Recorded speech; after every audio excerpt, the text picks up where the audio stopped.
Introducing mission grass, Penicitum polystation of the family Poaceae. Mission grass is a stout annual grass that can form perennial tussocks in favorable conditions. It is sometimes used as a pasture grass.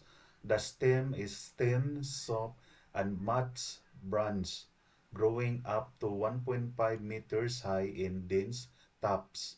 Leaves are placid, glabrous, or hairy, up to 50 centimeters long, 6 to 15 millimeters wide. Fruit is a caryopsis. It is propagated by seeds. It is found in some plantation crops. Mission grass is recognized as a highly versatile plant species with multiple applications.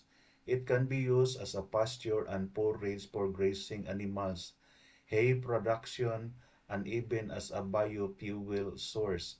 It is also a common ornamental plant used for landscaping purposes.